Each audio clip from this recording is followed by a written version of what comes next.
Hello and welcome to the Porn Sacrifice channel, where I am fiddling around with a 1986 Porsche 924S and trying to put an Audi VW 1.8 turbocharged engine in it to make it go a bit faster, also making it a bit lighter. If you're entirely new to this, then there'll be a link so you can go and have a look and go back to the start and get caught up. This week I'm going to give myself a little bit of a rest from the bigger jobs. I need to work out what's going on with the electrics and how to do that properly. So in the meantime, I'm going to have a look at the accelerator cable and then possibly also have a look at the turbo drain as well, and just getting that made up and fitted. I suspect I'll be spiking myself and cursing a lot, and there's maybe one other bit that I need to fix as well, depending on time. But as nobody complained last week when I did YouTube channels, this week I'm going to do a few podcasts that may help keep you entertained and sane and amused while everyone's indoors at the moment. What I might do is just sprinkle a few of these in going forward, even when we're released back into the wild. But for this week it is podcasts, which is becoming my new favourite thing. They're actually quite good if you like something to distract you when you're out walking, running, cycling, whatever.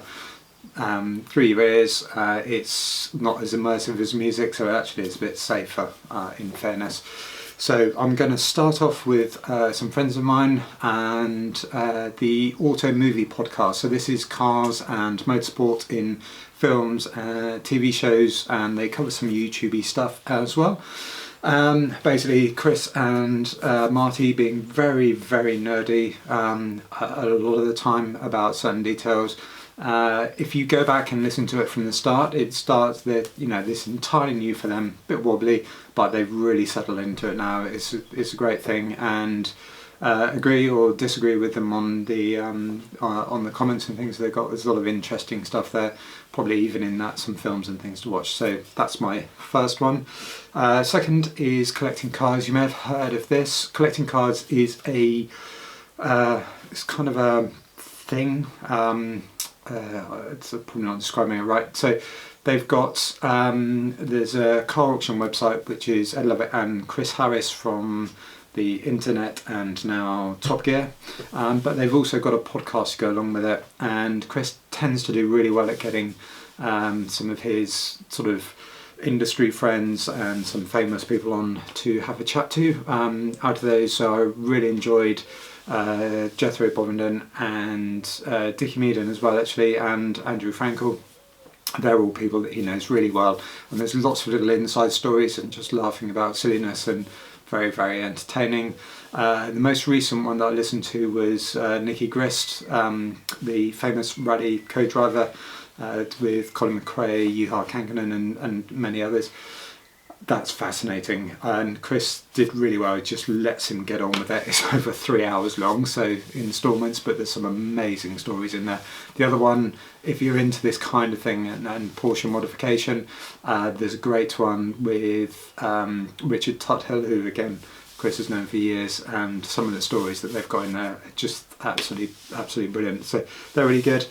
Next up is a new one. There's only been one so far, but basically it's called DriveNation. It's kind of, they're trying to do an Instagram, so follow them on Instagram as well.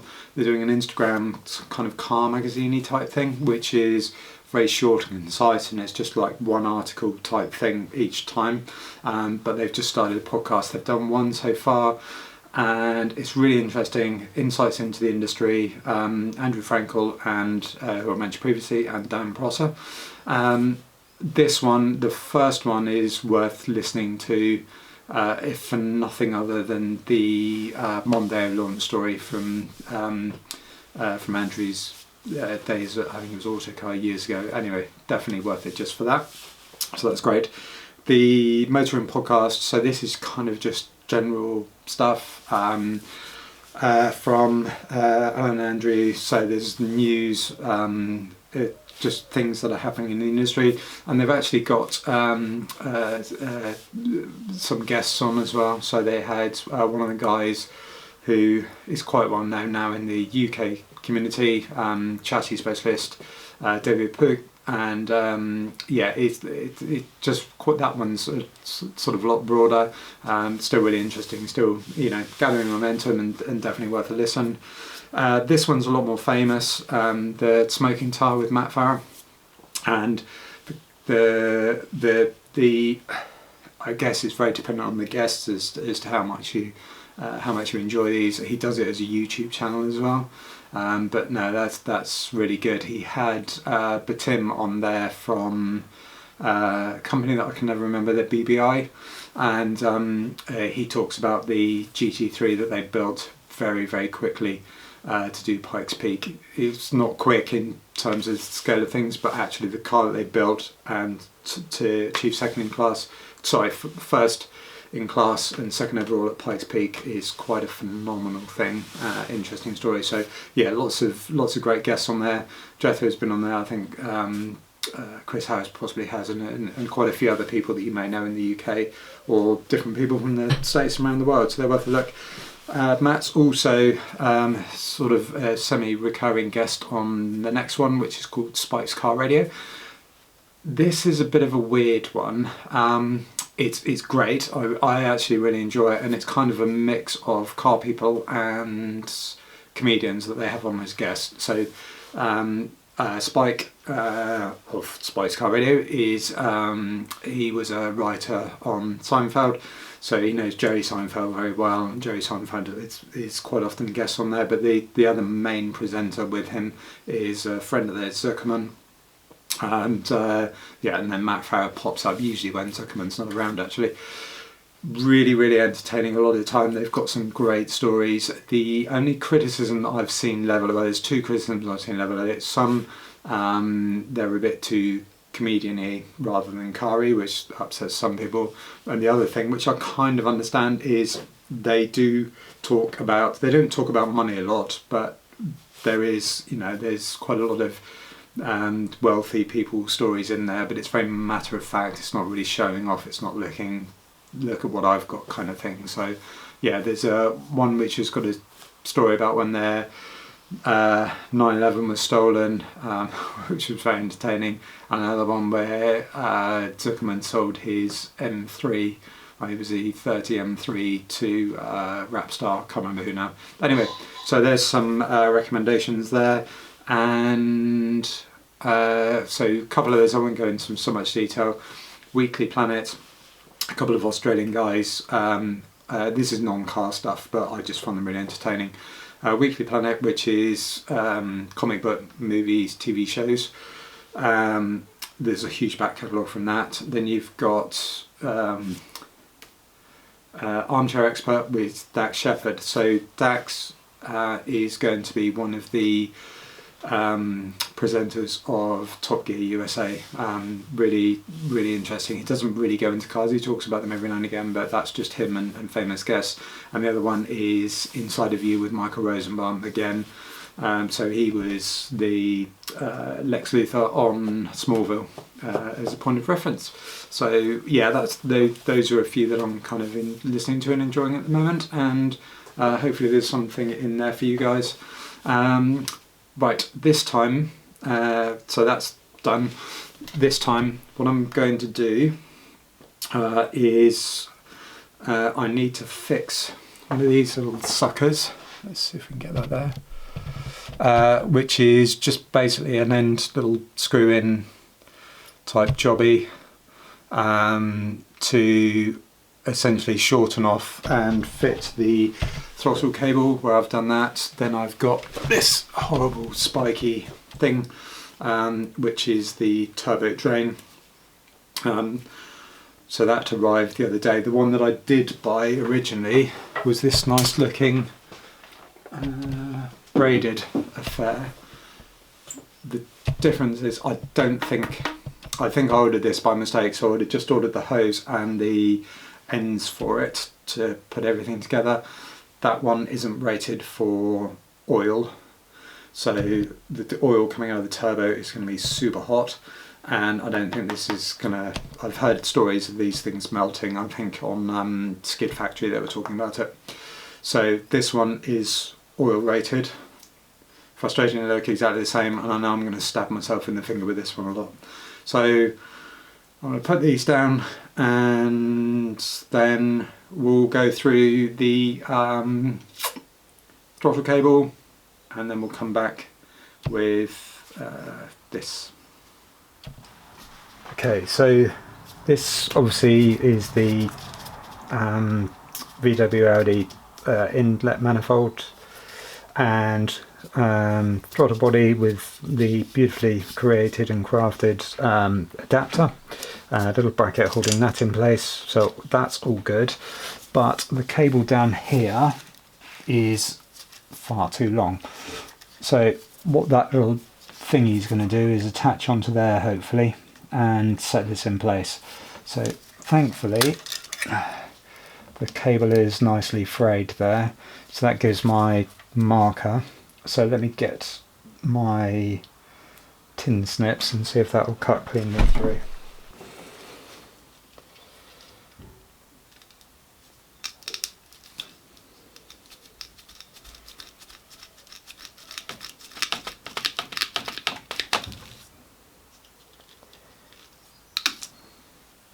That wasn't clean, it's done. So which way? So I think I want it to go that way round.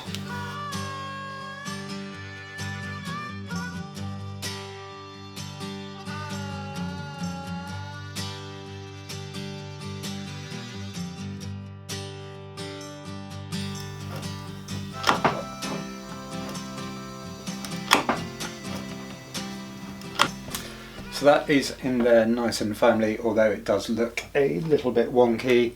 I think that's just because of the nut on there. It's causing it to just sit a bit funny, but it seems to be working absolutely fine. Yeah, it's just not worth trying the soldering on there. So yeah, that's done. On to the next task of the turbo train. So right here we have the back of the turbo, and you can see where I've been fiddling around with cold side charge pipes. So this core needs to be rotated up, and then this factory hooch and flip will connect on nice and neatly. But on the underside of this I need to, so I need to get that rotated, and then just on the underside I need the the drain hose connecting. Then I'll bolt everything back up and we'll get looking at the distance and what have you for the bottom. So actually before we start, let's just show you the pane that I've created for myself. So we've got the AN fitting, which should be black, but never mind. That's the water return, which just goes straight into the block, and the feed lines there, and you can see kind of where everything is just trying to snag on everything else, but it just about fits. This might all change again because I've got an idea for something to make this work a bit better, so we will see. So that's done. So yes, so now I need to make the hose up to connect to that bit, which I'll do. Now the nylon hoses that I made for the fuel lines, they actually all worked quite nicely. I've got a horrible feeling this is going to bring a lot of pain with it. So it still works in the same way. So I'm not sure whether you saw me do the fuel lines, but essentially what happens is you disassemble this part, and hopefully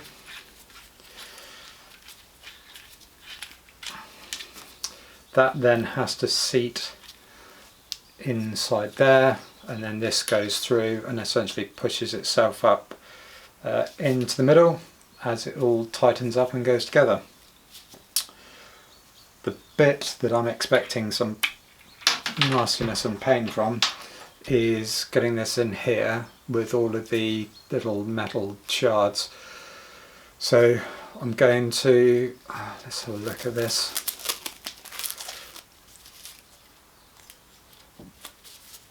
Yeah, so that's already partly coming off there. from the braiding. Let's see. This is where I'm expecting to get stabbed a lot. So if this doesn't quite go as I want it to, let's get some light on this. So yeah, that is a tight fit anyway. Oh, actually, maybe this isn't going to be as bad as I thought. So I need to just work that up. Yeah, so that's now, actually that was a lot less painful than I was expecting. Let's see if, you can't really see inside there, but essentially the hose butts right up against where the thread is. So now I need to just get this threaded together. Okay, so I've got my soapy water, I've got a spanner set up in the vise. I don't want to put this directly in the vise because it will damage it a bit. Or that end rather. So there's two things I'm going to do now. Is I'm just going to put, well, it's the same thing. I'm just going to put some tape around the bottom here. The reason for this is it's going to serve no other purpose than if when I'm winding the thing in it starts pushing the hose out, I'll be able to see if that then starts moving too much and I'll know to wind back. The other thing I'm going to do, as much as I'm not a fan of the red, apologies to anyone that is, I like stealthy stuff in my engine bay,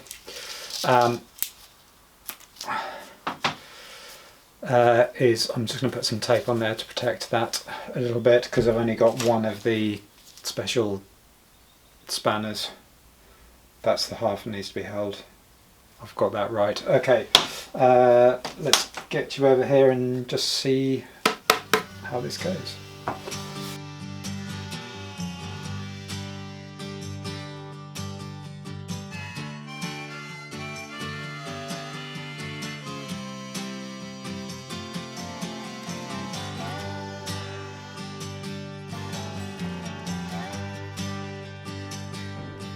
Okay, so that's sized underneath.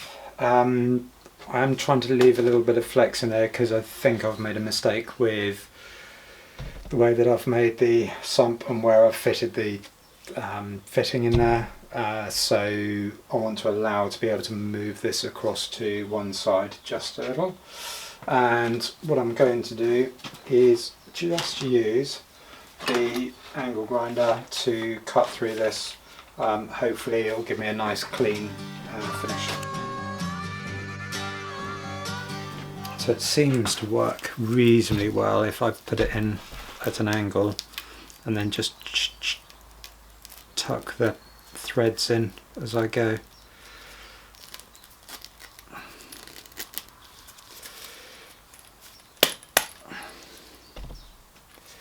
And that's sitting nice and flush as well.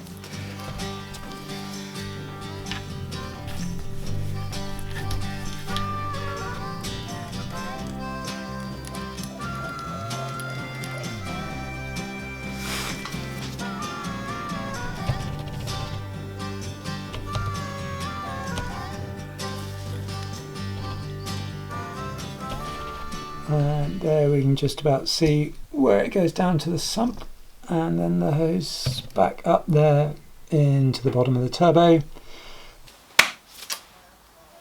That has gone reasonably well, which makes me suspicious that it's going to leak, but let's not worry about that for now. The one thing I do know that I have to worry about, one thing, and I know it should be, if you're good at this sort of stuff, show, don't tell. But it's showing as a pain in the arse. Essentially the problem is where the hose goes down from the turbo to the sump, in the middle going across is the steering column or steering shaft between the UV joints.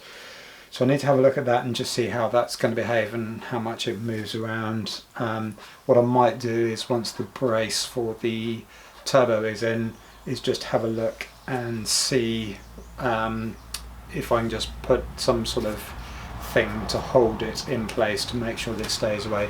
It's a braided hose and it's a smooth surface, but I think over time it's one of them's going to wear down slightly, which is not desirable. So yeah, that's another job done. So quite pleased with that. I'm going to go and get some food and then have a look at some manky line off the back of the clutch master cylinder going down to the slave. So we'll look at that, and then I think that's us happy for this instalment.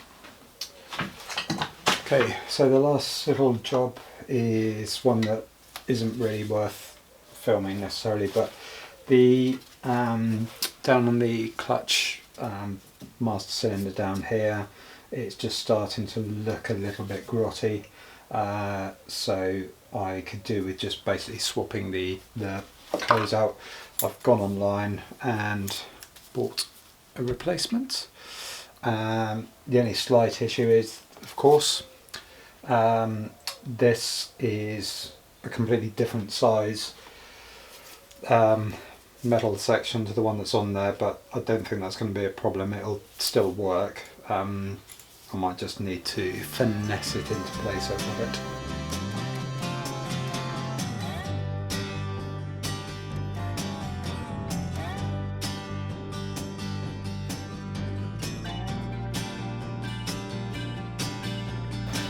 Well, that is now done, and it actually passed without too much drama, so yeah, almost a bit of an anticlimax, but I'm going to probably include some of these little side jobs type little bits and pieces, just so you get a feel for everything that's involved in doing this kind of thing.